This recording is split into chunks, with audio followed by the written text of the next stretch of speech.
మహారాజా solid writing రాజా. చాలా బాగా నచ్చింది మూవీ అయితే నాకు. అసలు ఏమన్నా తీశారా? Character, connection, especially that screenplay full engage చేస్తూ గెస్ చెయ్యని కొన్ని థింగ్స్తో అదిరింది మూవీ. నేను ఈ వీడియో ఎండ్ వరకు ఎలాంటి థింగ్స్ రివీల్ చేయకుండా చెప్తాను, బట్ ఎండింగ్ ఒకటి మాత్రం చెప్తాను. ఆ ఒక్కటి మట్టుకు మూవీ చూశాకే చూడండి, బికాస్ దాన్ని అప్రిషియేట్ చేయాలి. అప్పుడే దానికి ఒక అర్థం ఉంటుంది.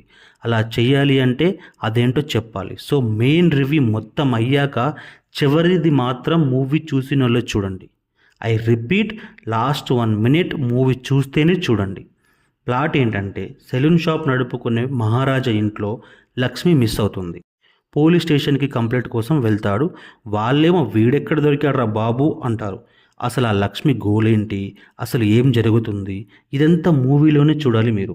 ఇందులో రైటింగ్ ఎంత సాలిడ్గా ఉందంటే మూవీ స్టార్ట్ అయ్యిద్ది, ఎండ్ అయ్యే వరకు తల తిప్పరు. ఎంగేజింగ్ నరేషన్ ఒకటైతే సర్ప్రైజింగ్ థింగ్స్ మరొకటి. అంత సస్పెన్స్ మెయింటైన్ చేశారు మూవీలో. మెయిన్ క్యారెక్టర్ ఇంట్రడక్షన్ అయ్యాక ఎలాంటి టైం తీసుకోకుండా వెంటనే మెయిన్ పాయింట్లోకి వెళ్ళిపోద్ది మూవీ. అసలు ఏం జరుగుతుందనే ఇంట్రెస్ట్ క్రియేట్ చేసే ఫస్ట్ హాఫ్ తర్వాత దానికి మించి నెక్స్ట్ లెవెల్లో సెకండ్ హాఫ్ వస్తుంది. రేసి స్క్రీన్ ప్లే ఉంటుంది, దానికి తోడు డీటెయిలింగ్ మూవీ అంతా మన అటెన్షన్ని గ్రాప్ చేస్తుంది. అదే వేలో ప్రొసీడింగ్స్ ఉంటాయి, ఒకదాని తర్వాత ఒకటి వస్తూ అన్ని క్వశ్చన్స్కి ఆన్సర్స్ ఇస్తూ అన్నిటినీ కనెక్ట్ చేస్తూ భలే ఉంది మూవీ. కొన్ని చోట్ల అయితే స్క్రీన్ ప్లేతో ఆట ఆడుకోవడం అంటే ఇదేనేమో అనేలాంటి సీన్స్ పడతాయి. గెస్ చేయడం కష్టం అన్నమాట. కురుంగు బుమాయి డైరెక్టర్ మిథిలన్ ఈసారి కూడా టెరఫిక్ స్క్రీన్ ప్లేతో వచ్చారు. తన ఫస్ట్ మూవీ కురుంగున్ బూమాయిని ఇంకా చూడకపోతే చూడండి. రైటింగ్ అంటే ఆట ఆడుకుంటాడు అతను. ఇండియన్ ఫిలిం ఇండస్ట్రీలో థ్రిల్లర్ స్పెషలిస్ట్ లీస్ట్ ఉంటుంది కదా, డిఫరెంట్ స్క్రీన్ ప్లే, అన్ఎక్స్పెక్టెడ్ ట్విస్ట్లతో రాసేవాళ్ళు. ఆ లీస్ట్లో మిథిలన్ని కూడా పెట్టేయచ్చు. పర్ఫార్మెన్స్ వైజ్ సేతుపతి కుమ్మేశారు. అనురాగ్ అండ్ నటరాజ్ వాళ్ళ రోల్స్లో బెస్ట్ ఇచ్చారు. Remaining all good. Ajaneesh's BGM పై నేను అంత ఫోకస్ చేయలేదు. ఇంటర్వెల్లోనే అనుకుంటా ఒక ట్రాక్ ప్లే అయిన ఫీలింగ్. ఇండియన్ స్క్రీన్ ప్లే పైన నా మెయిన్ ఫోకస్ వెళ్ళిపోయింది. సో బీజిఎం ఫ్లోలో వెళ్ళిపోద్ది అన్నమాట. అండ్ ఎడిటర్ ఫిలమన్ రాజ్ని అప్రిషియేట్ చేయాలి, బికాజ్ సీన్స్ కనెక్షన్స్ని చాలా పర్ఫెక్ట్గా చేశారు. సో ఫైనల్లీ థ్రిల్ అవ్వడం ఖాయం. మిస్ అవ్వద్దు. నాకైతే నచ్చింది, మీకు కూడా నచ్చుతుంది.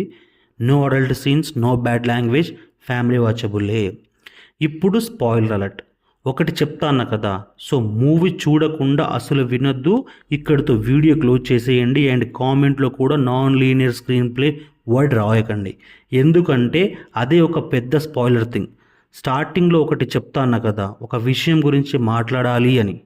అదేంటంటే నాన్ లీనియర్ స్క్రీన్ ప్లే అంటావు అంతే కదా అంటారేమో, ఒక రకంగా అదే. బట్ నా పాయింట్ ఏంటంటే ఈవెంట్స్ టైం లైన్తో ఒక ఆట ఆడుకున్నారు డైరెక్టర్. నార్మల్గా ఒక ట్రాక్ని యూజ్ చేసి ఆడియన్స్ థ్రిల్ అయ్యాక సేమ్ ట్రాక్ కొద్దిసేపటికి యూజ్ చేసి థ్రిల్ తగ్గుద్ది.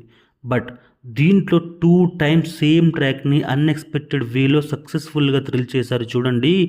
That's one of the best achievement. క్లైమాక్స్ది రివీల్ అయ్యే ముందు కొంచెం గెస్ చేయొచ్చు, కానీ ఆ ఏది ముందు ఏది వెనక ఈవెంట్స్ టైం లైన్ యొక్క నాన్ లీనియర్ రైటింగ్ మాత్రం ఎవ్వరూ గెస్ చేయలేరు. బికాస్ ఈవెంట్స్ అలా మ్యాచ్ చేశారు, కనెక్ట్ కూడా చేశారు. సో అది వచ్చేదాకా చెప్పడం చాలా కష్టం. అంటే అనురాగ్ది రివీల్ అయ్యాక సర్ప్రైజ్ అయ్యా, బట్ జ్యోతి థింగ్ని కూడా చేశారు చూడండి. ఆల్రెడీ ఇంతకు ముందే డైరెక్టర్ ఆ ట్రాక్ని యూజ్ చేసిన ఇది అలాగే అయ్యిద్ది అనేది అసలు మైండ్లోకి రానివ్వకుండా చేశారు. ఇది నేను కూడా అస్సలు ఊహించలేదు. ఇది డిఫరెంట్ రైటింగ్, ఒక యూనిక్ టచ్. మూవీ అయితే మిస్ అవ్వకుండా చూడండి. అండ్ మీకు ఎలా అనిపించిందో కామెంట్లో నాతో తప్పకుండా షేర్ చేసుకోండి. రివ్యూ నచ్చితే మన ఛానల్ని సబ్స్క్రైబ్ చేయండి. జై హింద్.